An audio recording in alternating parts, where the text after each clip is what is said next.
न्यूनतम समर्थन मूल्य उनकी उपज का देने के साथ लागत का 1.5 गुना दाम देने की कार्रवाई प्रारंभ की। और आज हम कह सकते हैं उत्तर प्रदेश के अंदर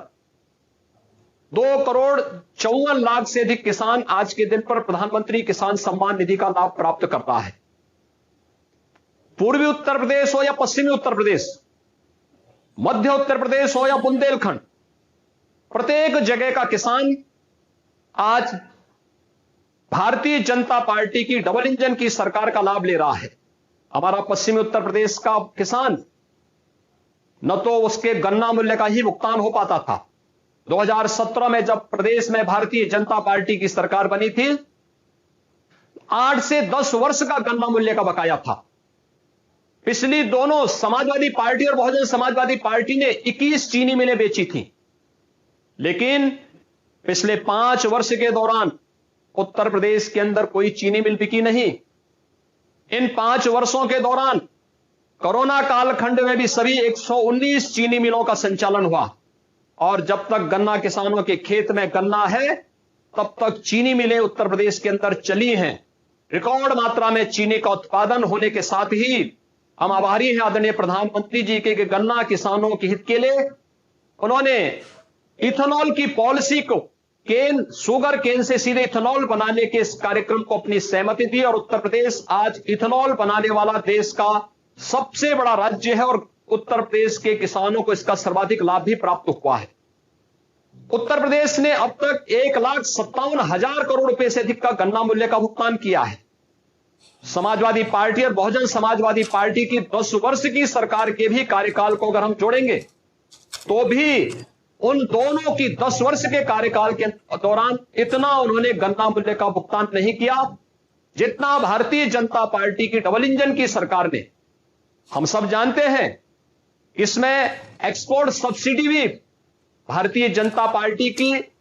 डबल इंजन की सरकार ने प्रदेश के किसानों को दिया। और आज उत्तर प्रदेश का किसान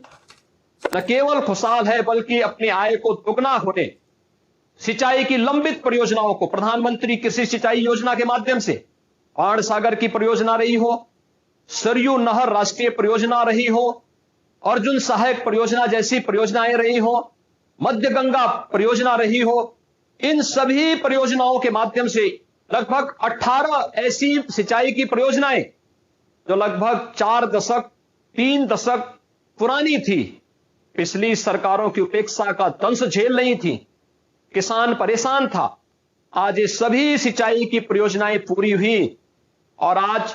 21 लाख हेक्टेयर से अधिक भूमि को उत्तर प्रदेश के अंदर विगत 5 वर्ष के अंदर सिंचाई की सुविधा प्राप्त हुई है।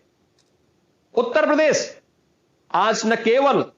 किसानों के लिए, युवाओं के लिए, बल्कि गांवों के विकास से लेकर के शहरी क्षेत्र में स्मार्ट सिटी मिशन के साथ तेजी के साथ आगे कार्य कर रहा है। और हमारा पश्चिमी उत्तर प्रदेश गाजियाबाद, मेरठ, गौतम बुद्ध नगर, अलीगढ़ और हापुड़ जैसे जनपद जो वास्तव में एक समय जहां पर या तो दंगे होते थे या जहां पर सुरक्षा की अत्यंत खराब स्थिति, सूर्य अस्त का मतलब व्यापारिक प्रतिष्ठान भी बंद कर दिए जाते थे, दिन में बेटी स्कूल नहीं जा पाती और कोई भी माता या बहन घर के बाहर नहीं निकल पाती, असुरक्षा की एक ऐसी स्थिति थी। उससे प्रदेश को उभारने में भारतीय जनता पार्टी की इस डबल इंजन की सरकार ने सफलता प्राप्त की। जहां पहले महीनों महीनों तक दंगे होते थे, आज उस प्रदेश में कहीं दंगा नहीं होता, लेकिन करोड़ों लोग कावड़ यात्रा में शामिल हैं। वहां पर आज न केवल सुरक्षा का एक बेहतर वातावरण मिला है, किसान खुशहाली के साथ अपना जीवन आगे बढ़ा रहा है, बेटियां स्कूल जा रही हैं, माताएं अपने आप को सुरक्षित महसूस कर रही हैं, दंगे बंद हुए हैं, तो इसके साथ निवेश की भारी संभावनाएं भी इस क्षेत्र में बनी है। आज इस क्षेत्र में 12 लेन एक्सप्रेसवे दिल्ली मेरठ को जोड़ रहा है। 4 घंटे की दूरी को मात्र 40 मिनट में तय करने की स्थिति। देश का पहला रैपिड रेल दिल्ली और मेरठ के बीच में स्थापित हो रहा है। हम आभारी हैं आदरणीय प्रधानमंत्री जी के, जिनके सानिध्य में उत्तर प्रदेश को बड़ी बड़ी सौगातें मिली और पश्चिमी उत्तर प्रदेश खासतौर पर इन योजनाओं से भरपूर लाभ प्राप्त कर रहा है, चाहे वह जेवर में बन रहा एशिया का सबसे बड़ा ग्रीनफील्ड इंटरनेशनल एयरपोर्ट के निर्माण का कार्य हो, या फिर मेरठ को प्रयागराज से जोड़ने वाले गंगा एक्सप्रेसवे, लगभग 600 किलोमीटर लंबा एक्सप्रेसवे मेरठ से प्रयागराज की दूरी, जो दूरी अब तक 17-18 घंटे में तय नहीं हो पाती, मात्र 6 घंटे में इस दूरी को तय करने की स्थिति गंगा एक्सप्रेसवे के बनने के बाद पूरी होगी। अभी 2 जनवरी को हम सब जानते हैं कि इसी मेरठ में आदरणीय प्रधानमंत्री जी ने उत्तर प्रदेश के पहले स्पोर्ट्स यूनिवर्सिटी का शिलान्यास किया। हॉकी के जादूगर मेजर ध्यानचंद जी के नाम पर यह स्पोर्ट्स यूनिवर्सिटी बन रही है। और जब उत्तर प्रदेश ने अपने परंपरागत उद्यम को प्रोत्साहित करने के लिए और अधिक से अधिक रोजगार सृजन के लिए एक जनपद एक उत्पाद के अपने कार्यक्रम को आगे बढ़ाया था, मेरठ को हम लोगों ने उस समय स्पोर्ट्स आइटम के लिए ही चुना था। आज मेरठ न केवल देश के अंदर खेल की जुड़ी हुई सामग्री को बना रहा है, बल्कि दुनिया के तमाम देशों को भी इसको एक्सपोर्ट कर रहा है। एक उभरता हुआ मेरठ, नए भारत के नए उत्तर प्रदेश में मेरठ हो या गाजियाबाद, हापुड़ हो या गौतम बुद्ध नगर अथवा अलीगढ़, अलीगढ़ में जाट आइकॉन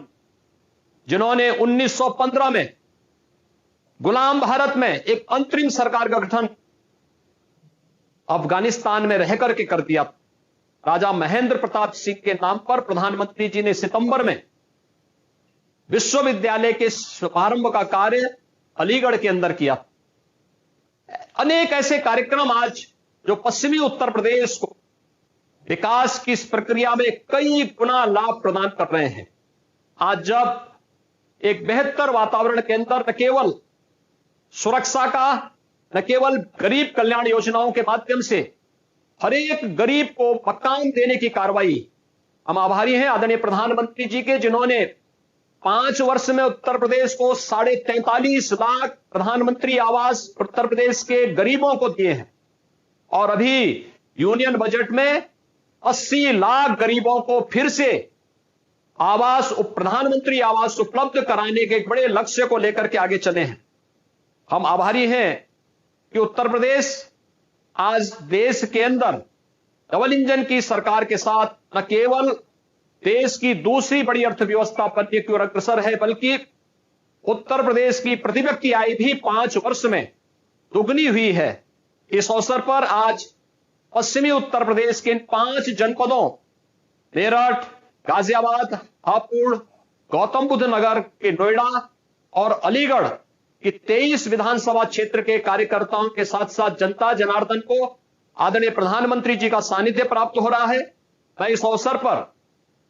उत्तर प्रदेश के कार्यकर्ताओं की ओर से इन सभी जनपदों के, जिनमें हमारे 10,469 बूथ हैं, 1,874 शक्ति केंद्र हैं, इनके सभी 122 स्थानों पर जुड़ी हुई जनता जनार्दन की ओर से आदरणीय प्रधानमंत्री जी का हृदय से अभिनंदन करता हूं, स्वागत करता हूं। और आज चौरी चौरा शताब्दी महोत्सव का दिन भी है। इस अवसर पर विगत वर्ष आदरणीय प्रधानमंत्री जी ने आज ही के दिन चौरी चौरा महोत्सव का उद्घाटन किया था। मैं क्रांति धरा से आज आदरणीय प्रधानमंत्री जी के सानिध्य में मुझे गोरखपुर से नामांकन करने का अवसर भी प्राप्त हुआ और आज चौरी चौरा दिवस का दिन भी है। मैं इस अवसर पर आदरणीय प्रधानमंत्री जी का एक बार फिर से स्वागत करता हूं, आभार व्यक्त करता हूं कि उन्होंने इस कोरोना कालखंड में भी देश के अंदर जीवन और जीविका को बचाने के साथ ही वर्चुअली तकनीक के माध्यम से लगातार अपना मार्गदर्शन उत्तर प्रदेश के वासियों को प्रदान कर रहे हैं। मैं आदरणीय प्रधानमंत्री जी को सादर आमंत्रित करूंगा कि वह कृपया अपना मार्गदर्शन हम सभी को प्रदान करने की कृपा करें। आदरणीय प्रधानमंत्री जी।